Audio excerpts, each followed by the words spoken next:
So it seems like Marathon leaks are in full swing right now, and we are just days away from Sony's State of Play event this Thursday. Now, these leaks come from a recent hands-on event that Bungie actually hosted in China. Today, we're gonna go over everything we learned from this event, which includes a few new gameplay clips, some runner shell skins, initial impressions of Marathon from this event, and I also want to discuss that open playtest which is coming soon. Now, first things first, let's actually talk about that upcoming Marathon open playtest. It's almost a given at this point that Marathon will be a big focal point of the upcoming State of Play event, and a lot of folks have been anticipating for this playtest to either shadow drop right after the event, or if not, take place sometime that weekend between the 13th to the 15th. However, in a video posted by Paul Tassi, towards the end he actually talked about how we should not be expecting for this playtest to be shadow dropped this weekend unless plans have changed. Now, this is a pretty big bummer as a ton of folks are still waiting to try out Marathon for the very first time. And what this means is that there are only 2 more weekends that this event could take place on. Either next weekend between the 20th to the 22nd, or the weekend right before launch, which is the 27th to the 1st of March.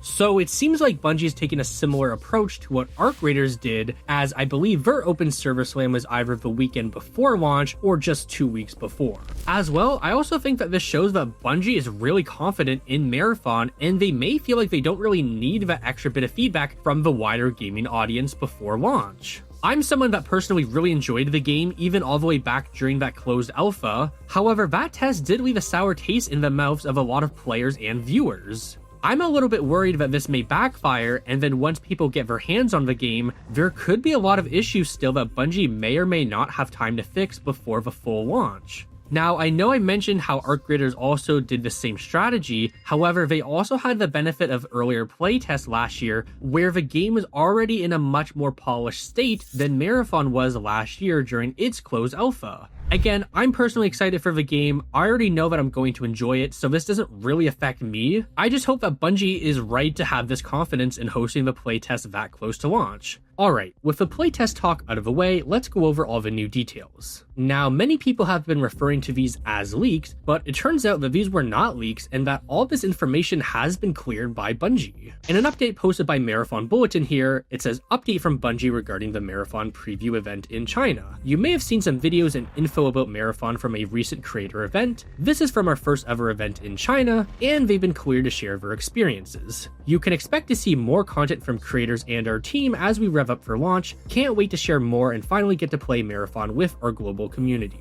Okay, from the impressions here, this was the first hands-on event outside of North America, indicating Bungie's emphasis on the Chinese community. Now, Bungie wanting to tap into the Chinese market really isn't a surprise. For those that don't already know, the Chinese gaming market is absolutely huge, with player counts being estimated at around 723 million players and around $53 billion in terms of revenue. So it does really seem like Bungie is trying to break into that Chinese market, which could not only bring in a lot of new players, but also a lot of revenue to Marathon as well as Bungie. And then you also have to consider Bungie's ties to Chinese developer NetEase, who invested over $100 million into Bungie previously. They have a seat on Bungie's board of directors, and they're of course the developers behind the Destiny mobile game, Destiny Rising. Next up, they said that they were blown away by the expanded world building and narrative. The tutorial and faction intros gave clear origins and motivations. Players can even discover the will of Dr. Strauss, a key figure who connects many narrative threads from the original Marathon games. Now, I have not played the original Marathon games, but it seems like the world and the lore run extremely deep, which Bungie is really looking to tap into with this new Marathon title. I see comments from people all the time saying that they don't particularly care for the extraction shooter genre, but they are really enjoying the world and the cinematics that they've been seeing so far. I've also seen many folks hoping for a PvE mode to eventually be added into Marathon.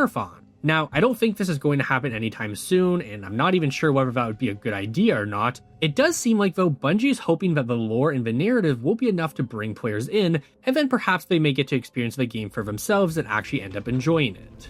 Moving on, they said that personal impressions are that the PvE is extremely challenging. AI is constantly calling in reinforcements as time goes on, so there is no clearing the map. There's also environmental hazards like poison gas vents, perimeter turrets, and landmines everywhere as well, which this all lines up pretty well with what Bungie has said in their most recent Vidoc about making the enemies more challenging and the world feeling more alive and dangerous. Back during the closed alpha, you could really just ignore the UESC for the most part, which a lot of people were doing to try to get to those PvP engagements. So far from other leaks, we've heard that the UESC are pretty difficult now and that you have to respect them and really decide if they are worth challenging or not. So this right here is reinforcing the fact that the PvE is much more difficult now and will serve as a real threat along with the other players on the map. Next up, they said that the meds and shields are expensive to buy from vendors, and by the end of their play session, the reviewer could not even afford them unless they sold all of their buffs. Now, we don't really have much to go off of here. We don't really know how much loot they were extracting with, or credit value, how well they were playing, or if other players even felt the same way. I suppose if this is true that meds and shields are expensive, that will perhaps be an incentive to want to rank up your factions further, as perhaps you can unlock ones for free or even reduce their price or something along those lines.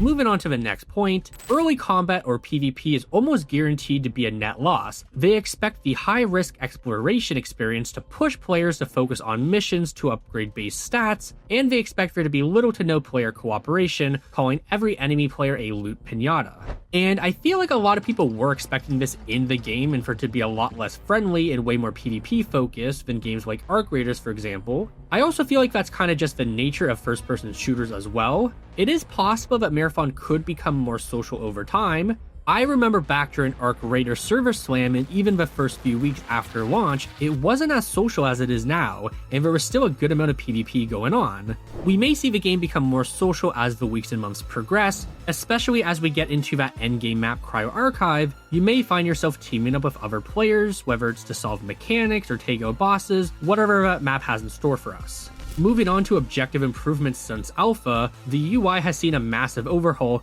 but they still find the UI logic a bit awkward. Okay, so pretty much every time the UI has been shown off, whether it was back during the alpha or in Vidocs, I keep seeing people say that it looks bad and unintuitive. I personally don't remember having many issues with the UI, but this seems to be a consensus among most players that it's not very good. So hopefully this is something that could maybe see a fix with a day one patch to the game, or if not, shortly after launch if people genuinely think it's that bad. Now, in-game visuals have also seen a massive upgrade, environments giving off a much darker and mysterious tone, comparing it to Pathways into Darkness and the original Marathon trilogy. Again, we've seen this with the most recent Vidoc and other gameplay clips. Bungie's really wanting this game to be darker and more mysterious. I already thought that the game looked a lot better based on the footage shown off in the previous Vidoc. Granted though, a lot of those shots were more cinematic based and not just a ton of raw gameplay, so it is nice to see, I guess, further confirmation that the game is visually looking a lot better. Next up, they mention how skill distribution across all classes is fairly balanced, which allows for flexible team compositions, as well multiple shells have movement abilities. The cosmetic shop and battle pass were unavailable at the event, but each runner has 6 base appearances tied to each faction.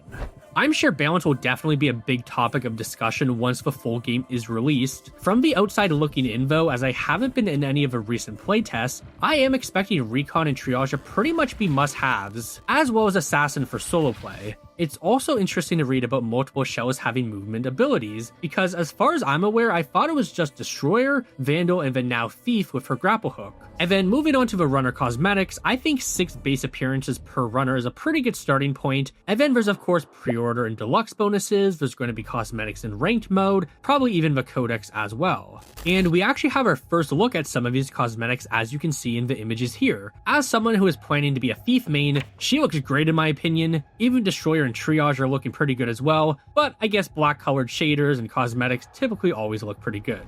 Next up, they confirm that there are 28 guns in the game and each have 2 or more skins, with some even altering the weapon model. Each gun also has 1 charm slot and 3 sticker slots, which you can unlock by completing challenges. Now, we've previously heard that there's going to be 28 weapons at launch. Again, this is giving us further confirmation of that. I'm not sure how I feel about the amount of skins for the weapons, but I guess at minimum if it's 2 per weapon skin, that is 56 total, and we're just talking about the launch weapons anyways. I'm definitely excited though to learn that some of these will alter the way weapon models look, similar to certain exotic ornaments inside of Destiny. Now, right as I was getting ready to release this video, another review from this event was posted, so let's quickly go over this one as well. The demo for this event was fully localized, featuring polished and natural Chinese text and voice actors. Marathon may become one of the first SIE first-party games with full Chinese voice acting. The reviewer's personal impressions are that the game does not encourage prolonged fights for both PvE and PvP. Gunplay is top-notch and compares the aim assist to Destiny 2, with each gun having defined AA values.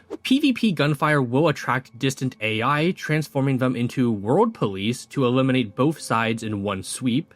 PvE robots are not cannon fodder. They have defined roles, with some turning invisible for ambushes, some deploying shields, and then some focusing on melee. The boss robots function as tactical hubs, giving real-time orders and coordinating flanks against players, or sending mobs out to camp downed players.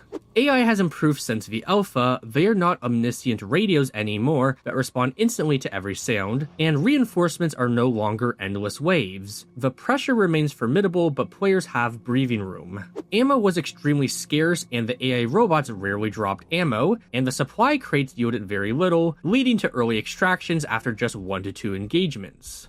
They also said that the loot distribution felt extremely inconsistent, with some POIs having virtually nothing to loot, which sucked as the PvE fights already depleted ammo and meds. The visual/art style makes certain weapon attachment icons extremely abstract, making it hard to quickly identify them in high-pressure situations. This can waste precious seconds or even get your loot stolen. The reviewer was a hoarder-type player, so he was just looting in the shadows solo and wondered why even fight. Personal impressions of the reviewer shifted from mild indifference to genuine anticipation. They also had an interview with the game director Joe Ziegler, who confirmed that each season is 3 months long or 12 weeks with wipes. It was also said that they will introduce new content and systems, substantially reshaping the seasonal gameplay. Now, some content will be retained at the account level, for example cosmetics. Development dreams and even player expectations, such as a PvE-only mode, will be saved for the future. There will be no safe pocket system at launch, though they may consider it in future seasons based on player feedback.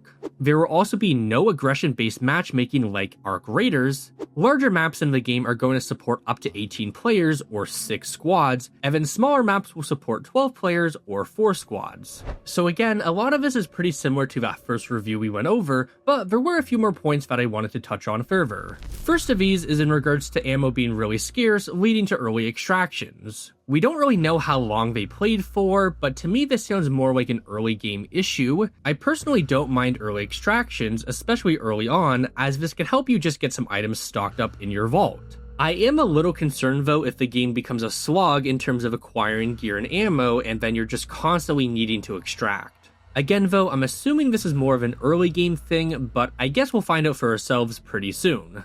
The loot distribution feeling extremely inconsistent could also be a concern, but I mean, even in Arc Raiders, I've seen spots I normally go to not have anything or they were already looted. That easily could have been the case here. Maybe they also just hadn't figured out the best loot spots yet. It is possible that the loot very well could be inconsistent, but there's also many reasons on why it may have felt that way to the player. The other point I wanted to touch on is the art style making certain weapon mod icons difficult to quickly identify. This ties back into the UI comments from earlier, and I guess I can see what people mean by that now. Looking at this image here with the Conquest LMG and the V11 Punch sidearm, on the LMG I believe I can make out that it has a scope of some sort, but I'm not really sure about the rest. And then on the sidearm I can't really tell what any of these mods are for. Now this is a thing you'll likely learn for yourself over time, but from this perspective I do see how this could be a pain point in terms of the UI. So again, if this is a major complaint from the community, hopefully the UI can be adjusted.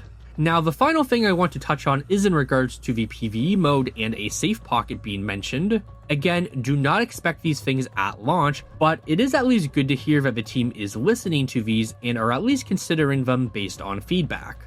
So that is pretty much it in terms of the information that we learned from this preview event so far. Again, a lot of this is really just confirming things we've already heard from Bungie themselves, as well as some other leaks. However, we did learn some things such as the AI difficulty, how looting is going to be, whether it's scarce or not. We also got to see the preview of those runner skins, which are looking pretty nice. As well, we also got some more information on when that open playtest is expected to take place. Again, do not expect it this weekend. I would love for Paul to be wrong, but for now, it seems like this will either be next weekend or the weekend before launch. That's all I have for today. If you enjoyed this video, let me know by leaving a like, and also let me know in the comments below what you are hoping to learn from Thursday's State of Play event. If you're interested in more Marathon coverage leading up to launch and beyond, a subscription would be greatly appreciated as I continue to grow my channel. Thank you so much for watching, and I will see you in the next one.